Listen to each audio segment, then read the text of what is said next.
signature. Go. So now you're And that's why I was just listening to it. I haven't seen it so long. Not that you're not visible. Their hours are crazy.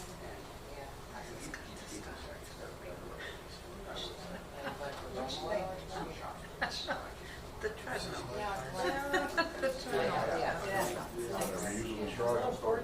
You know what? 7-Eleven, they're going to have to change their ways. I know, and I really do feel guilty about it. She reuses it. You know what? I do. And when my mother was alive, bless her heart, she would say, "Get yourself a new straw." I said, "No, Mom. I can." It's really good. It's running. So, but yeah, we'll have to switch to paper. No, I agree with you. I got a compost. You've got to reuse. Here it is, he says.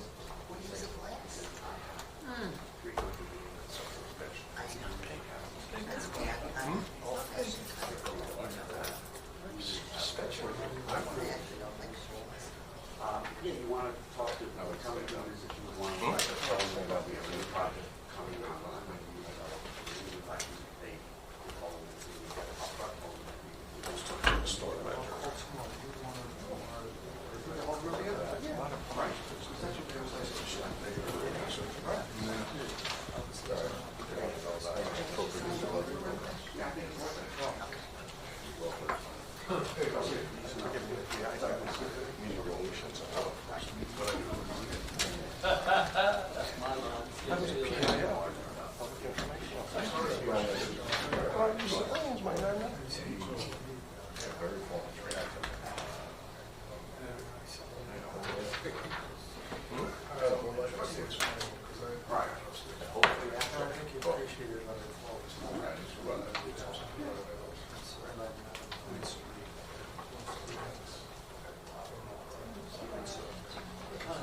Oh, good. That's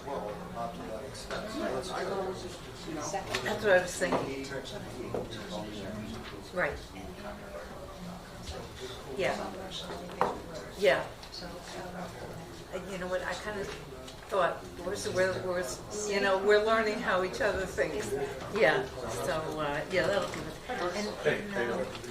And the idea of paying attention to.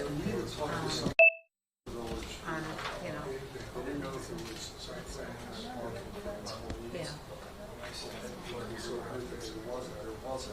And I said the last August when we did that, allowed them to do match. For the budget? There was a special event, just handle the wire. Each business improved like probably. They have the hearing for the budget. We cover reading for the whole minutes.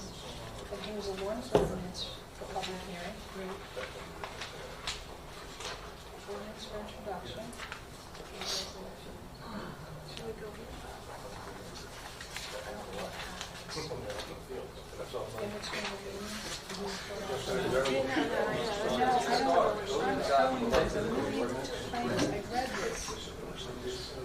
Alright, so I will, well, you know what I'm doing? No, I have to do something. Do you want to say? I want to see what I see for all the other ones. It's not an ordinance. You said ordinance.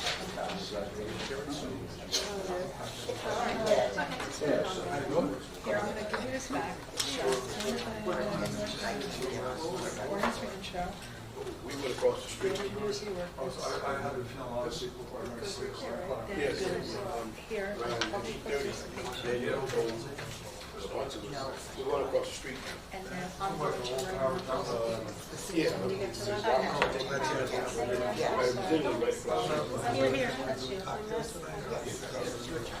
I didn't eat this.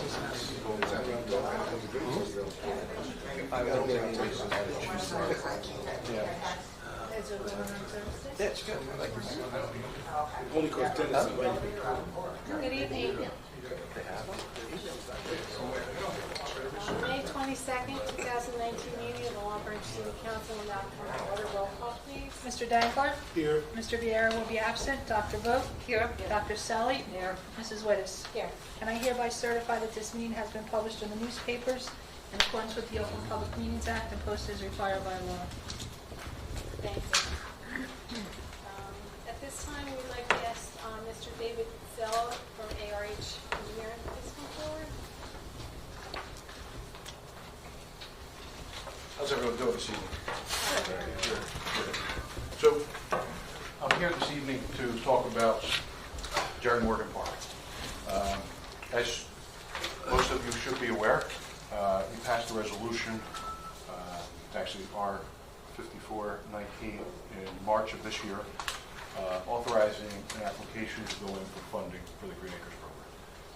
That application did go in. There's a couple of things that we need to do to clean up the application.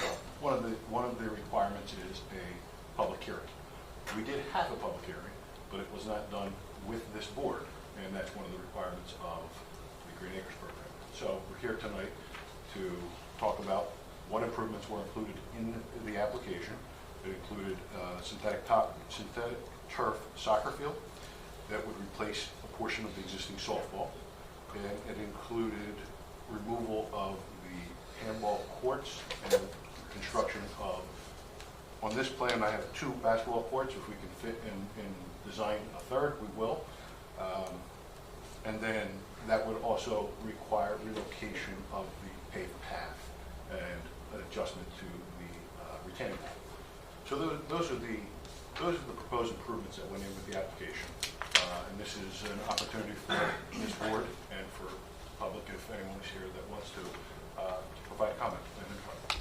So we have to open it to public comment then? Yes.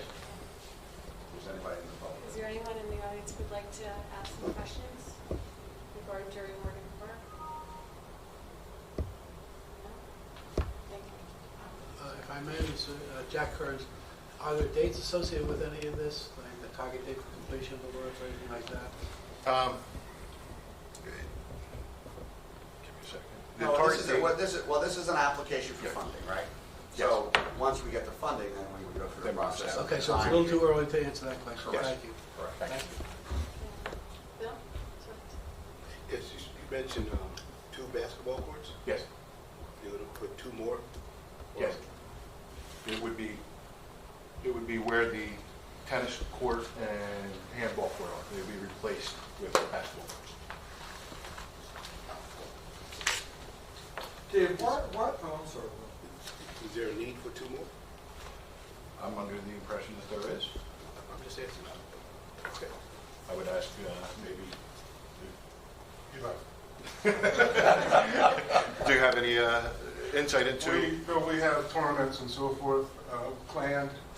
And Okay. so, and also that court, that area of the court presently is underutilized. In fact, it's not utilized at all. The tennis courts? The handball wall. People go back there, they hide behind the wall, and I won't even try to imagine what they do back there. I got you. So, Okay. Thank you. That's all coming down the handball wall? yes, Okay, yeah, I think you mentioned that the last time about that there was a problem area there. it is. Needing to come down. It is. Yeah, just curious, why is it angled that way? It was angled that way as a concept to see what we could fit. It probably will not be angled that way in the final design. Well, will it be angled more It would- straight up? They would, yeah, if we can straighten those up, we will straighten those And what's the total cost? up. The application went in at 1.3 million. Just in terms of like the money that we get, or that we could possibly get from Green Acres, what percentage are we at? I mean, how does that fit into the grand scheme of things? Good question, I don't have the answer to. I don't So know it's a the, 50/50. is it 50/50? No. It's 50/50 what? That this would For use up half develop- of, For half, development, Green Acres will pay 50% of the Okay. cost of the project. and then we pay 50%? Yes. Okay.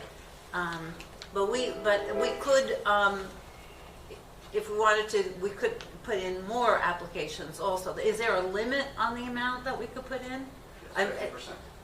No, I'm talking about if we wanted to do, and I assume the deadlines are passed and everything, but, Yes, okay. but to answer your question, yes, we could have put in more applications for other projects. Okay, that's what I was getting at. Yeah. Okay, good, thank you. Yeah, I understand there's going to be some remediation at the gas company? Yes, New Is that Jersey has an open project, and my understanding of the agreement and coordination has been going on with the city. They will be, part of the reason it's tough to give a timeline, one, we have to receive the funds. Two, there's some remedial work that has to happen. New Jersey Natural Gas is currently putting their plans together to finish the last piece of remediation that I believe they need to do here. In a quick summary from what I've seen on that, they're going to be doing some slurry walls and putting a cap below the surface. And when they do that, we're going to have to coordinate this design with them. For example, if you wanted to put lights up, we can't go through that cap. So we'd have to build, most of the stuff we'd have to do is we have to build it up and not go through their layer. And so there are some of the challenges that will happen in design. At this point, we're at concept and we're doing our work, planning to do our work after they have done theirs. So after. Yes. Is there any picnic areas in the park at all? Or like barbecue pits or places that families can go and have like a little outing? There's a gazebo There's a in gazebo. the center part of the park. Mhm. But there's no like picnic area or anything No like barbecue that? pits of any kind, no. Is there, do you think that people would utilize it if we had something like that? The only area would probably be in the area of the gazebo. Uh-huh. Otherwise, there are fields, basketball courts, and then the other space, we're proposing to put another basketball court. Mhm. And then at the further part, the Marvin Chapel side, that's Right. Memorial Park. So there's really very little space for that. Okay, thank you, Mr. Jones. Thank you. Any other questions? I just want, since you're here, Dave, maybe, Bill, maybe you know, Jerry, you know, I quoted the other day about Jerry Morgan Park. So the intent is at one point in 2020, if I'm not mistaken, to close that? Is that part of this remediation you're Part of talking the remediation, yes. So are they going to dig that whole concrete area up? They're going to demolish some of the site in order to do their work, yes. And then they will pay for redoing it? They're going to have to restore something, and there's got to be a discussion and agreement as to what they need the city. So there's a little bit of a gray area there, and are they putting back what's there, or are they putting back something along the lines of what we're proposing? No, You I just think, mentioned- no, I mean, they're Well- not going to change that monument. No, No, not the monument. Not No, the I'm sorry? Not the monument. We're not in the monument area. Oh, yeah, well, no, that's why that's what I'm asking. Oh, I'm sorry. No, we're not in that monument area. We're outside of that area. Oh, you're outside of that with all the remediation testing? That is my understanding. Yes. We'll Okay, clarify that. but they are closing that off? It will be closed off in 2020 or whatever years. We won't be able to have the service, for example. Yeah, so why are they closing off if they're not, if it's not? It's going to be effective? fenced, it's going to be like fenced. They're going to have a fence up, and I did ask that at the last meeting if they could move that fence back for the ceremony, and it didn't seem to be something that was understood, or I kind of had that same question you have. It seems to me if you wanted to have the ceremony, you could move the fence back and be able to walk into that portion of the site. But it's the plan they drew up had it closed at the street. Well, we did, after speaking to the gas company as a chair, to move the ceremony just for that year up closer to where the basketball courts are now. And they would purchase some type of plaque to put up, in that area to still honor Jerry Morgan. And it's open back up, obviously, right now. So there is a spot that's closer to the monument that we could go to, but then people who are handicapped don't want to come. It's a long walk from Liberty Street all the way down, so that's why they told me we have to do. But what I'm saying, Bill, if it's outside the monument area, why is it being close to the wall? In other words, the testing is... They're trying to restrict people from coming into the park, into the area. In that area at all. Oh, So- I see, or whatever, oh, I see.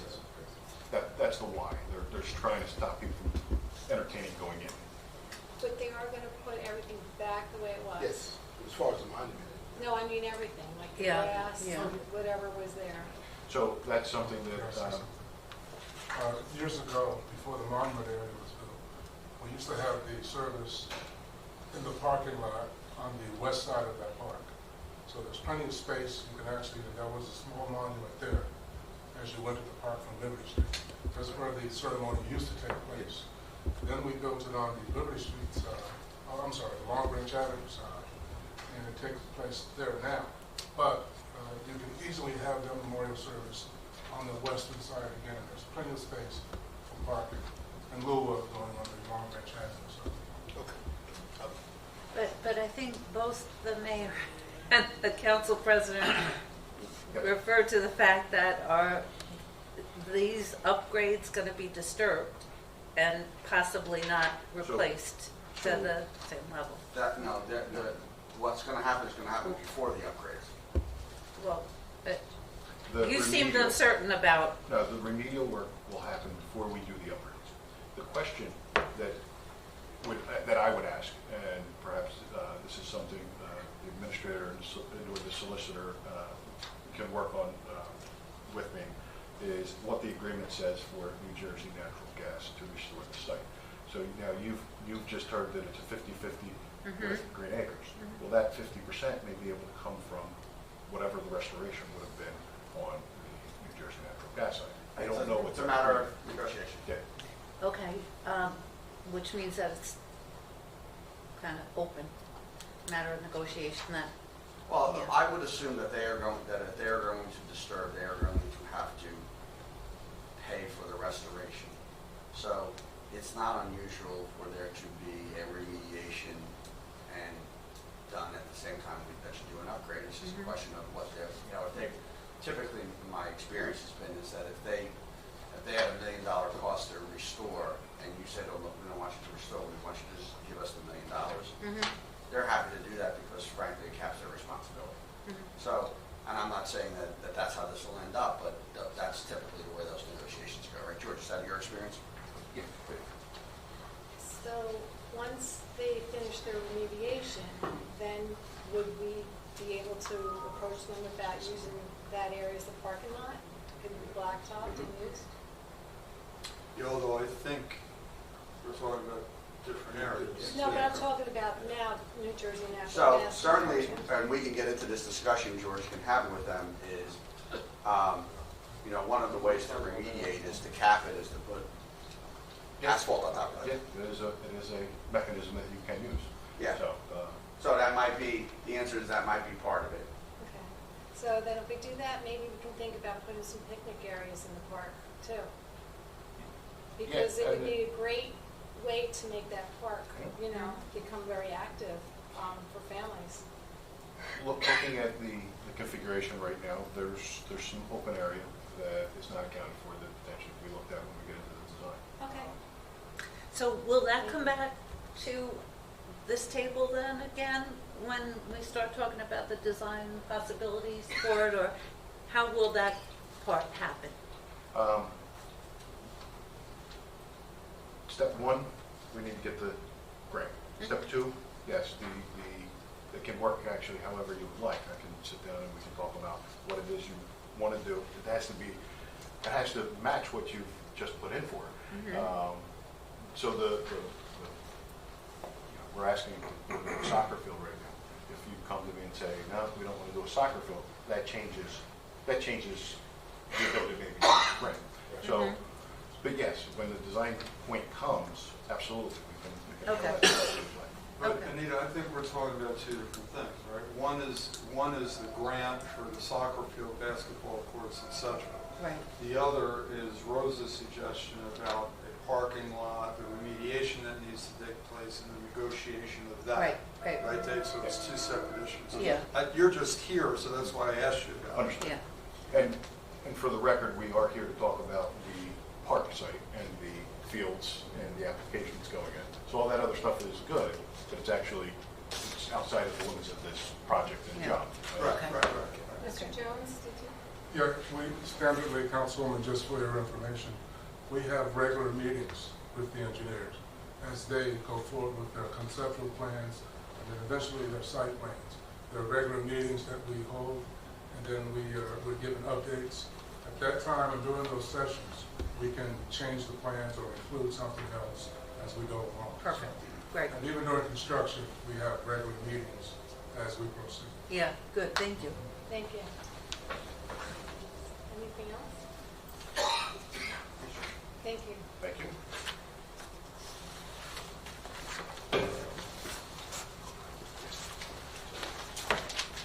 Okay, next I'd like to ask Sandra Zapsik to please come forward and Michael Lerner.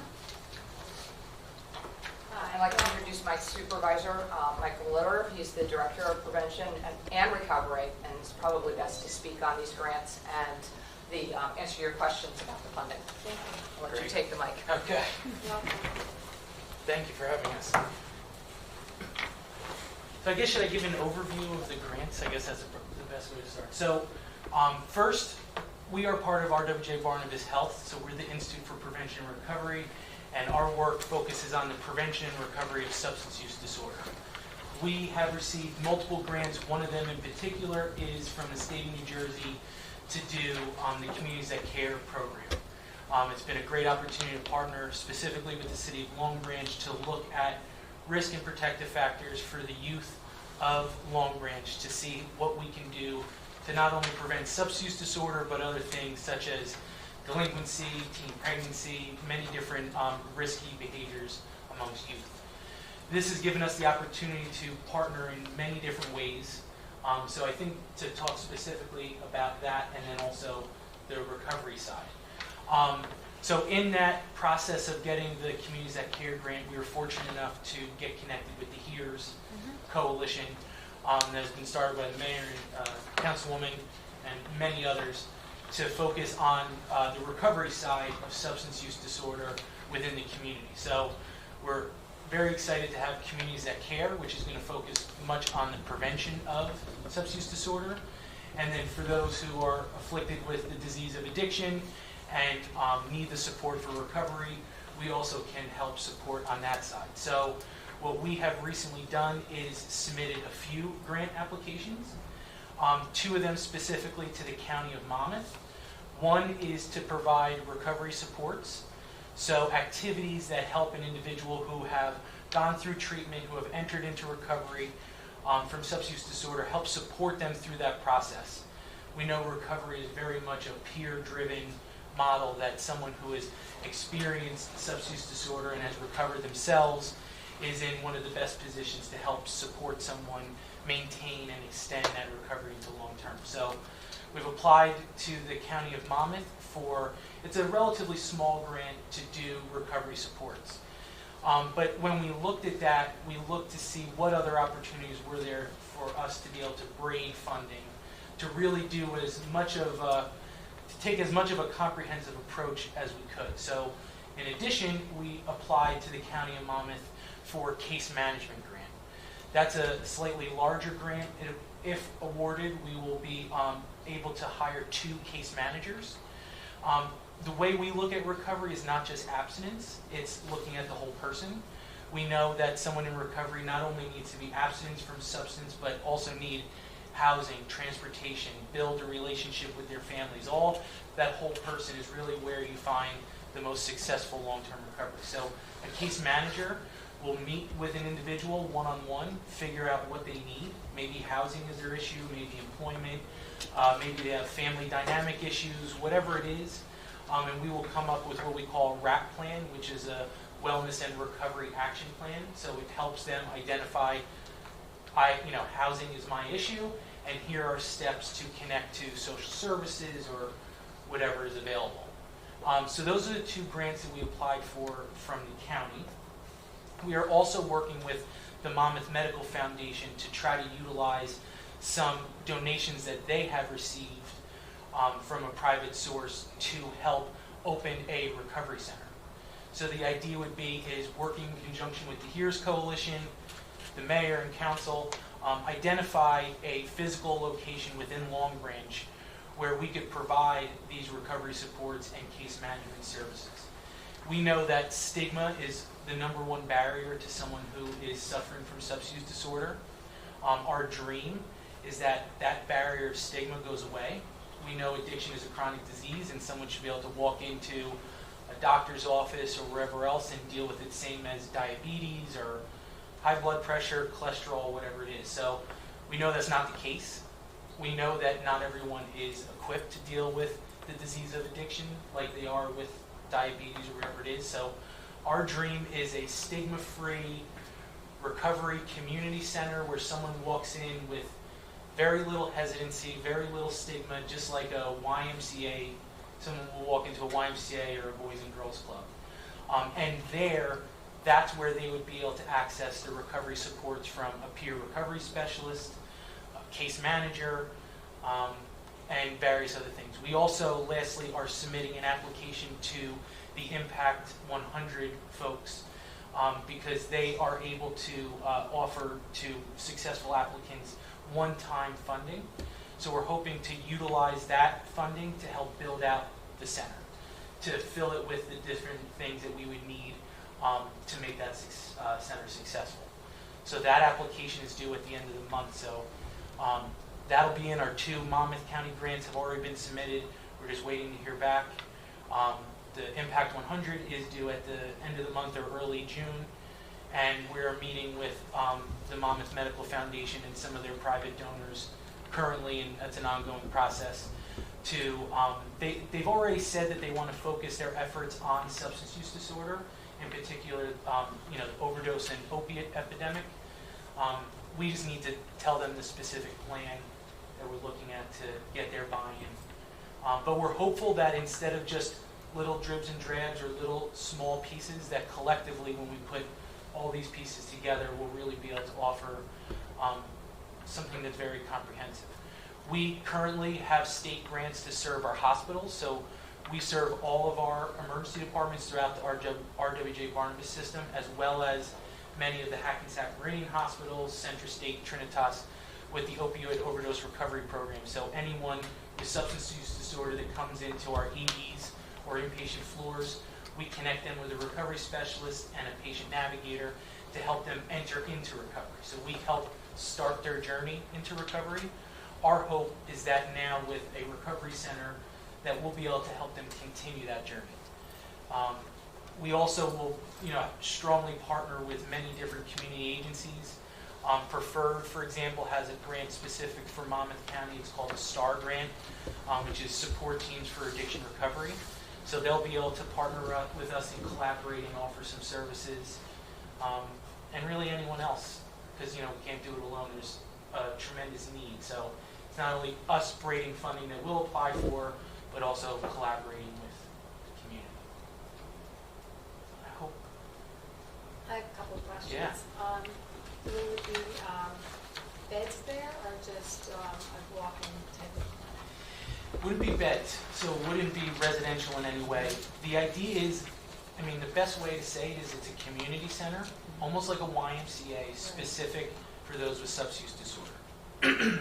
We have a recovery specialist of ours that entered into recovery about 12 years ago, and he tells the story that when he got out of treatment, he was told to go see this father, Jim. And he shows up, and it's just an empty hall with a pool table and a circle of chairs. And the guy told him, if you come back every day, you will be in recovery. If you don't come back, you're going to struggle.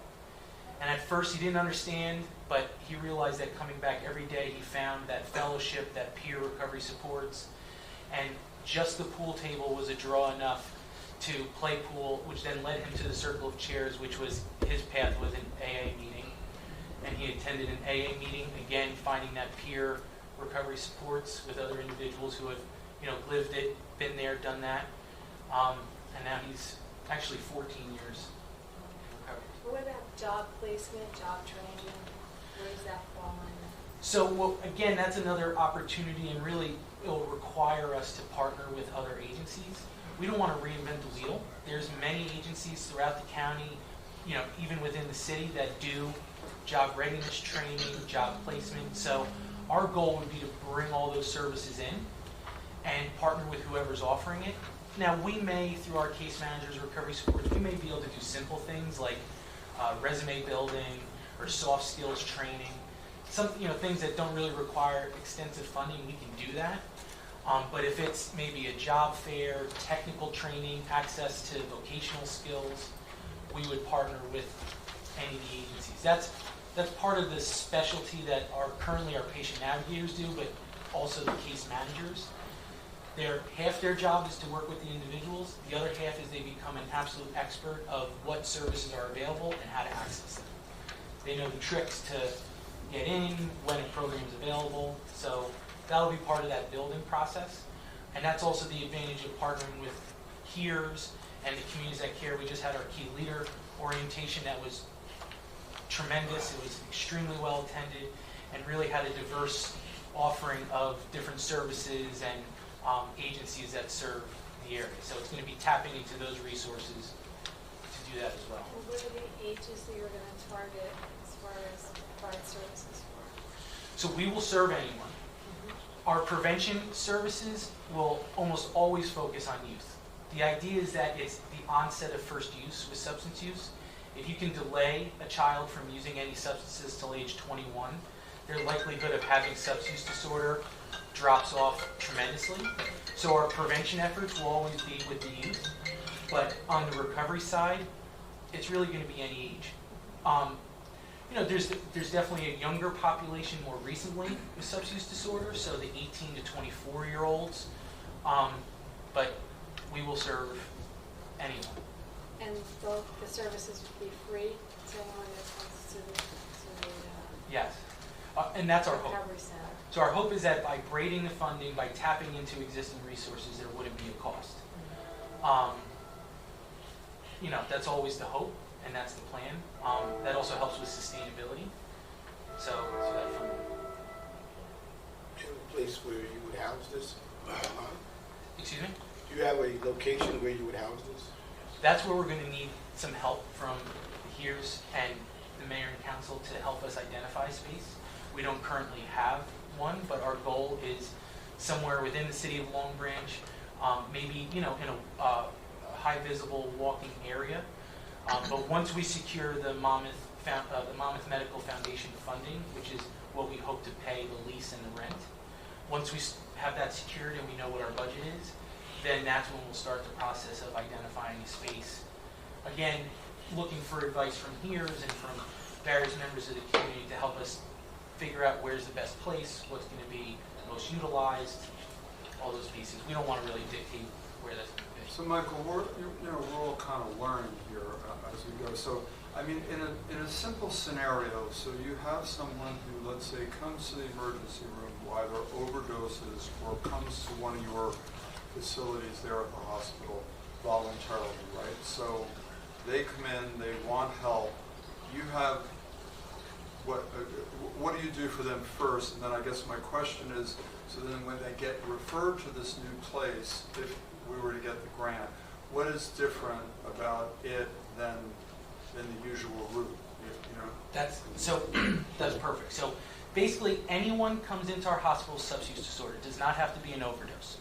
So they come in some way they're identified as suffering from the disease of addiction. We have a peer recovery specialist that has a conversation. As we say, we open the window to recovery.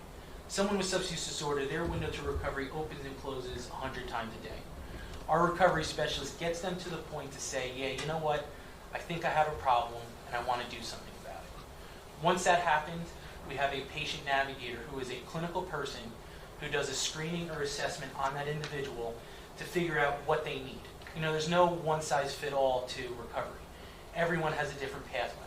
Maybe it's a faith-based fellowship. Maybe it's AA, NA. Maybe it's medication-assisted treatment. Maybe it's they need to go to detox. Maybe they can do an outpatient. Whatever that is, we clinically screen them to figure out what's best. From the hospital, we do, some people call it a warm handoff. We like to say it's a hot handoff because we literally take the person from the emergency room or the inpatient floor directly to a substance use treatment provider. Whoever provides the level of care that's most appropriate for that individual. Maybe it's New Hope, maybe it's Preferred, maybe it's somewhere out of the county. We never send anyone out of state, so it's always in state. And there's a lot of variables, not only clinically, but what they're most appropriate. Do they have insurance? All those pieces.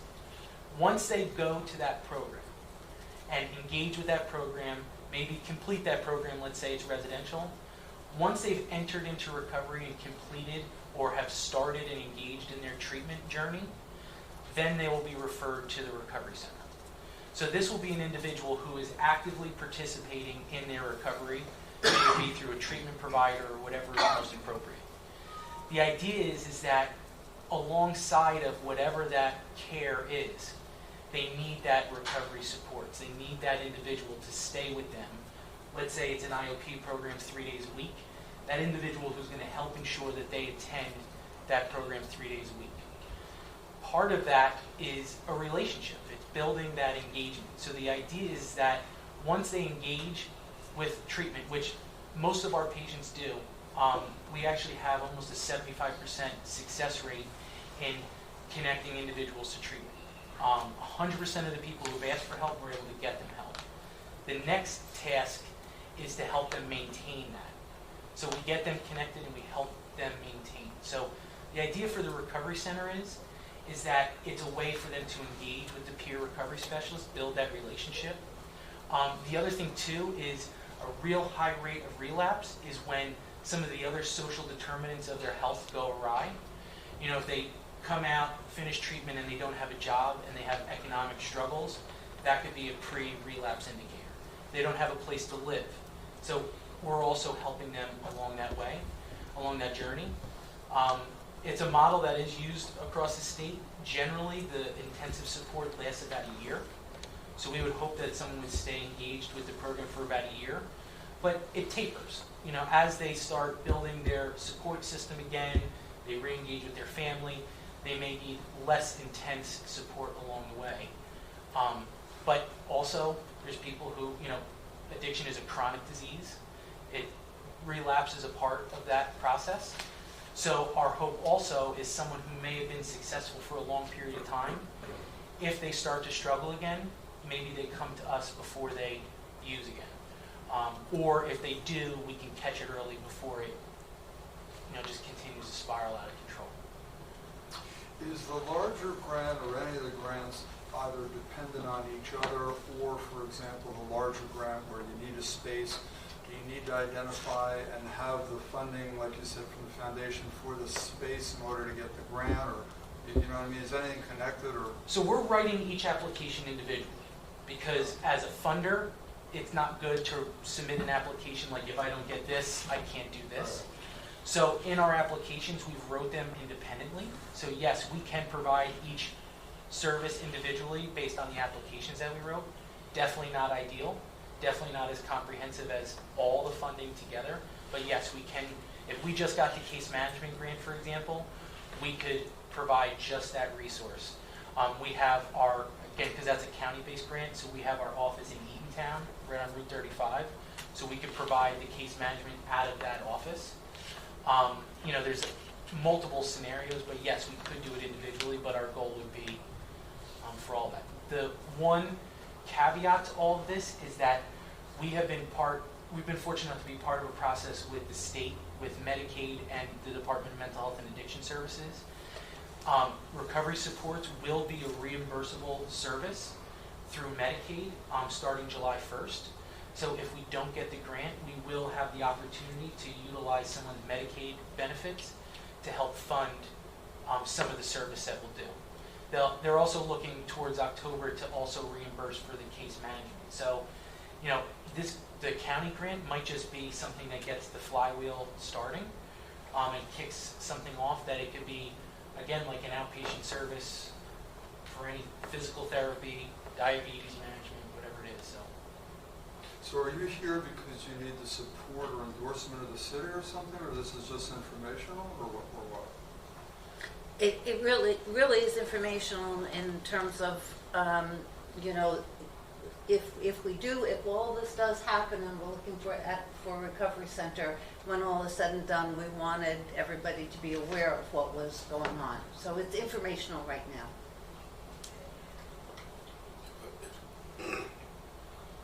In the perfect world, if they get the grants, 'cause I'm sure they have very skilled grant writers, if we get the grants, you still need a venue. Right. So it's informational, but they still need a place to house this program. So what are you saying? That needs to be figured out at this point?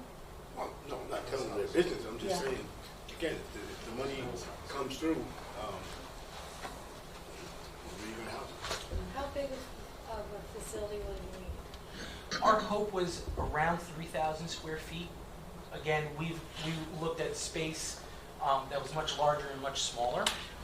Recovery centers naturally vary greatly in their size, but we would love a 3,000 or so square foot space. I think the other part is not only informational, we're really trying to embrace, so Communities That Care is an international model of working with communities, and it's not a program, it's a process. So part of that process is getting the buy-in from the key stakeholders, so this committee specifically. And it's really just being part of the process, so informing what's going on, and being part of that process and coming when there's a specific yes. In 2 months we may get the grant. You're absolutely right. We may come and say, we found a space X, Y, and Z. We just want to make sure that the mayor and council supports the choice of this location. Or you may say, yeah, that's a fine space, but no one will go there because there's no parking, or there's no foot traffic, or there's this. We don't want to assume any of that, so we really want to help build the success of that program by engaging input from the entire community. And at that point too, we'll have an idea of how much money, we have to put towards rent and everything else too. So it is a building process. I hear what you're saying, but it is a little bit of a step-by-step to see how this plays out. I want to pick up on what the mayor said in terms of, and Billy, this actually speaks to your question too. I mean, we're learning by doing here. When we started the HERES task force, it was knowing that there's a huge need and what can we do. Andrea is on the steering committee for HERES. So this is a very integrated effort. This is not just, the Communities That Care kind of doing stuff. This is integrated into a bigger master plan. And Rose, one of the things that you had said before is one of the things that the first thing that we're doing is looking at what are all of the services that are out there now. And there are some gaps, but there's also duplication. So, what does that whole continuum look like so we know what services need to be reinforced, what services can we say, might some of these service providers be able to collaborate and maybe have some efficiencies there. So that's one of the first things that HERES is doing. And Communities That Care with the whole prevention piece is a huge first piece for us, which we're really excited about what they'll be able to bring to the community.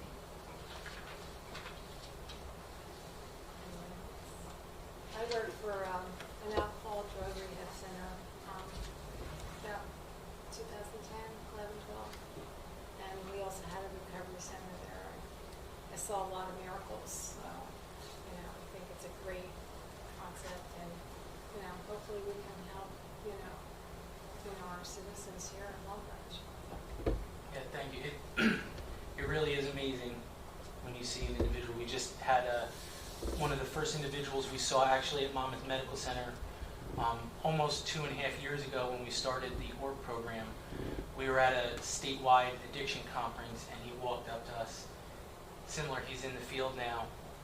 He's, wife, kid, job, fully recovered, fully participating in the community, supporting others in their recovery. So you know, prevention is not always tangible. You don't always see what you prevent, so you hope. Recovery often gets very tangible. You see some real miracles happening. So we're very excited. You know, we're very committed. We're already the Communities That Care is, you know, almost $300,000 worth of funding.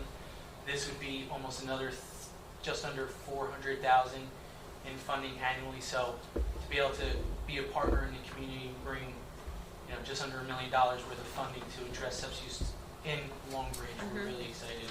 And theirs is a 10-year grant, too, so this is going to be long-term.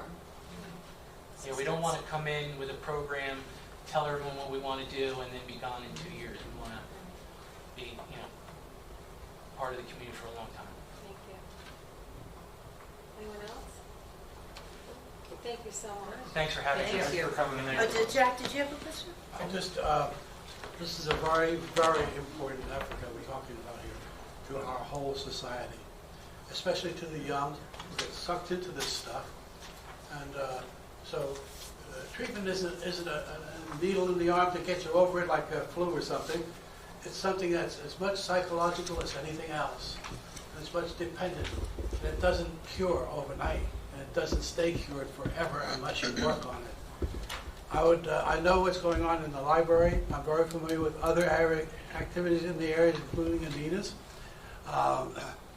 And I'd like to have some time with you guys, maybe not tonight, some other time, to talk about what I know and maybe share that with you. A lot of what we're talking about here, I believe, is voluntary on the part of the person who has the disease. They got to agree that they have it, they got to be willing to do something about it, and they've got to have reason. Oftentimes, one of the parts that's missing is the support from the family. It's misdirected, it's a stigma thing even within the family. And, you know, how long is it going to take Jack to get straightened out? I mean, God's sakes, we feed him every day, and, you know, provide him with bed. So it's a very sensitive, very technical, and yet social thing. A lot of psychology, psychiatric help is needed. Not necessarily getting on the table and telling you know, but things of people living together. AA, for example, people caring for each other enough to help each other. That's a whole environment, a whole social impact that you're talking about here. Changing people to care when you can't even get people to don't blow the horn every time the traffic light changes. The society has forgotten each other. It's a tough, tough battle. There's a lot of uphill, but I've seen it work. I have personally seen it work, and I would support what they're doing. Jack, let me jump in for a second because I made a mistake in forgetting our guidelines, which is that there's no public comment during the workshop. I saw your hand go up and I just automatically said you'd have a question. I shouldn't have done that. We appreciate your comments because I know they're very heartfelt. But let me take responsibility for having made a mistake with our procedures. So I'm sorry for that. I apologize. Because this part of the meeting is not supposed to be open to public comment. Although I want to acknowledge, because I know your comments are very heartfelt. And I want to be able to establish a relationship between these two people and myself so that I can help be a part of it. Good.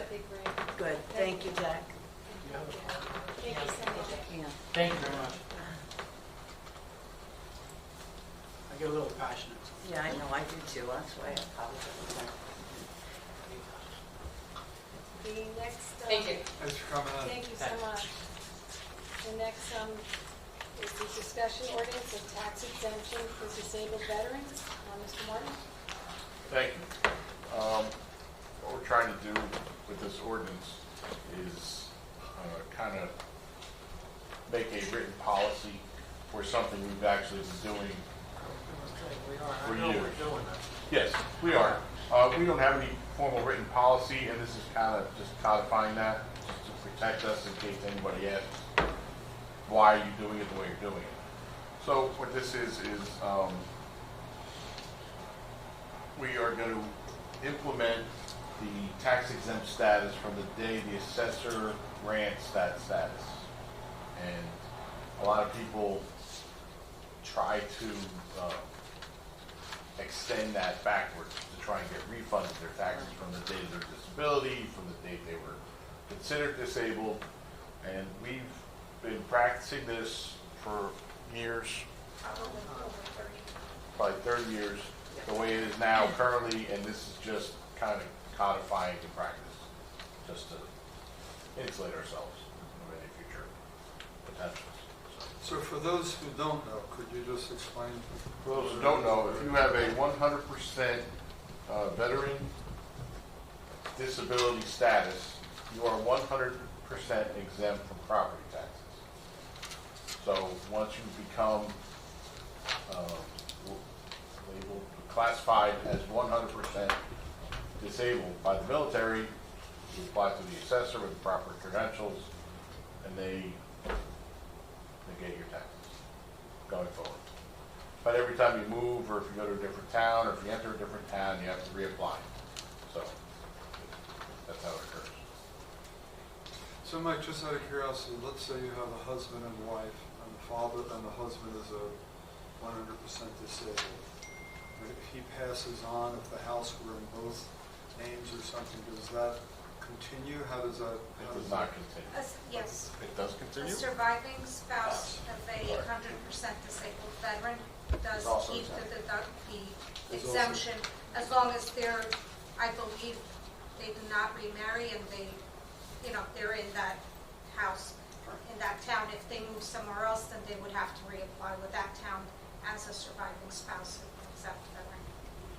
Sorry, there you go. Is there a reason why it's being brought up now and was never put into place before? Or? It's been challenged in some other towns. We have been advised that there have been towns where it has been challenged. There's been some changes to what the VA considers 100% disability recently. So people have, they're disabled now and they've now applied for these new rules, and maybe they were disabled 20 years ago, and you have someone coming in and now they want 20-year refund of their property taxes. And if a town doesn't have something in writing, then you don't have something to stand on as to, for your policy, and they can challenge it. So hopefully this will. We're just memorializing what we've been doing and be fair to everyone going forward. How many do we have, Carla? Do you know? I don't know exactly how many we have. I know there's been an increase in the past couple of years in the number of exempt veterans because of these new laws that the VA has adopted. It used to be that you had to be disabled in combat, in the place of combat outside of the U.S., and they've changed that to, you can be disabled even in the U.S. and if you're not physically in combat. So there's been an increase in the number of exempts. Thank you. Thank you. So, any more questions on that? Thank you. The next item is a mission statement. And as I told you 2 weeks ago, I could go back and work on it if you're interested in entertaining the idea. It's kind of something I'd like to put on our website, put it on our agendas, and I'll pass this out. But basically, what I did, I went on the internet and I looked up a lot of different municipalities and things like that. And I came up with something that says that the Mayor and Council of the City of Long Branch are committed to cultivate an environment of mutual trust, respect, and to value the true diversity which exists in our community. We are dedicated in enhancing the quality of life for all those who live here by making Long Branch the most desirable place in which to live, learn, play, and prosper. And, I mean, this is something that I'm open to change or revise or whatever you want to do, and just wanted to pass it by and get your comments on it. Once you've had a chance to look at it and, Nice job. Thank you. It's very nice, yeah. I changed the first couple of words here. but- That's fine, you can change it, Yeah. yeah. And then while you're looking at that, I went online and looked at the city of Beverly Hills, and I was looking at their agenda, and they have like a part of their agenda which I thought was really nice since we're talking about this. It's communications from their commissions, and they have, where they talk about things that were good deeds that were done during the month, and how you recognize either organizations that did a good deed, or, and not necessarily bring them to the meeting, but just say, hey, look at, Johnny helped, this older woman, who fell, and, just kind of recognizing things that happen in our community that we know about from, or whatever. But I just thought it was like a really, really nice idea, and it was just something we might want to think about doing, because it's all about civility and, being respectful and kind, and so I just thought that if you want to take a look at this, you can. But anyway, if you want to make any changes to this, we can, and if not, I guess we're going to have to adopt it next, at our next meeting, and bring it up for adoption. Thanks. Anyway, thank you. Thank you for doing it. I I never thought of it. You're welcome. I think you did a real nice job on this. And I know several organizations, I mean, we may want to do this, we may not, but actually when they start their meetings, they open up their meetings by just reading what their mission statement is, just as a reminder. And this is short enough and kind of to the point and covers everything. Yeah, I don't want to make it too long because then you lose the actual effect, but yeah, anyway, so like I said, we have until next meeting if you want to revise it or whatever, just let me know and then I'll send it off to Kathy. Thank you. Thanks. And the idea too of what you're saying in terms of recognizing, I've worked at places where you get into like a regular, it could be a Monday morning kind of shout out kind of thing that, the head of the organization will do, and it'll just be mentioning people who have done, good things. Yeah. And it has started where people really, you look forward to seeing what these weekly announcements are, and if you're included, it's kind of nice, and you can put in suggestions for other people, and so I've seen it really create a very nice atmosphere. So if everybody were supportive of that. We have so many positives going on in the city by so many people, and I think it's important that we just talk about it. Yeah. Because that's what it's all about, being positive and helping one another and doing good things. So, okay, thanks. Anything else? Okay, so the next item is review of the regular meeting agenda. Does anyone have any questions? Okay. Resolution R9619.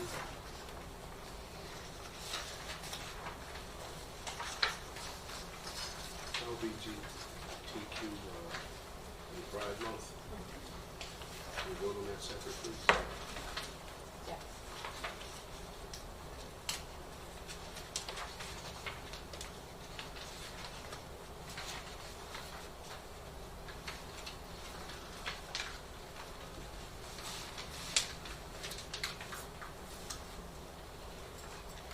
Is there anyone else?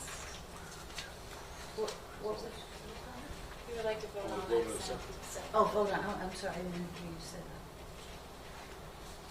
I just had a comment on when we were first talking about the affordable housing ordinance.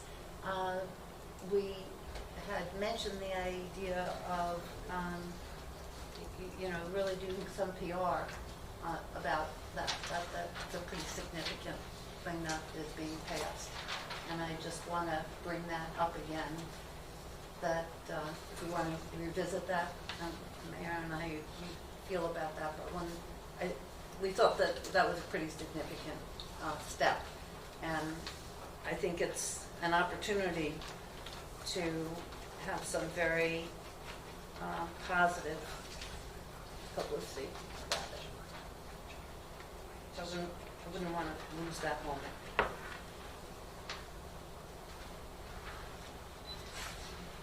That's one thing. Yeah, and just my other comment, I don't suggest we do it at this meeting, but just to consider, with our recognizing of the different months, and,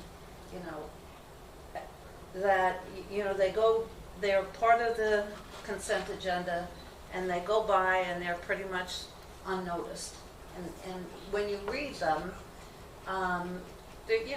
we say some pretty significant things in there in terms of whatever we're celebrating that month. If we were to consider just to read those, what is that week all about? I'm not suggesting that we do it at this meeting, but to bring some attention to what are these weeks all about. I think it just adds a little bit more value to it. Maybe we can put like a little summary on the agenda. Below the actual resolution. At one time, With just a few sentences. yeah. So that, we can do something like that. Yeah, at one point early on, someone actually made that suggestion that, people come to meetings and we have resolutions and we have the numbers and everything, but, people don't know all that's going in there. A little summary would make it more meaningful. I was thinking particularly about the weeks that we kind of identified as some, but however, so my comment was about the weeks, just to make it a little bit more meaningful. See, George, for Bath Avenue and Morris Avenue, the drainage improvements, Yes. are they going to be like monitored closely, and so we don't have what happened the last time? Well, they're just about done.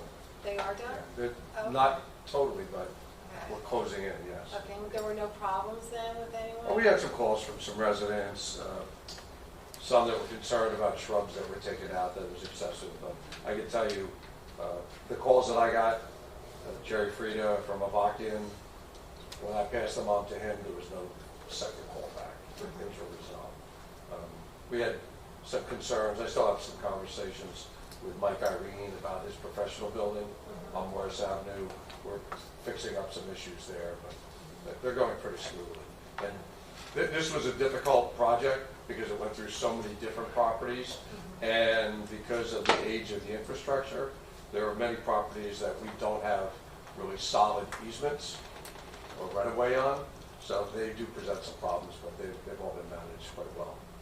So it's just about wrapped up. So the residents are satisfied with what the remediation was done after the job was? Well, what's been done is basically underground, but there were also some, I guess, some modifications to the original plan to accommodate some of the individual conditions that existed on people's properties, where they had, as the contractors went through, they would find some areas where water was puddling.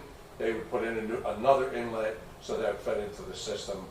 We had some challenges with sheds that were in locations that they weren't approved or pre-approved, and they really worked well keeping the homeowners intact. We had one location where a garage was literally crumbling because they had no foundation.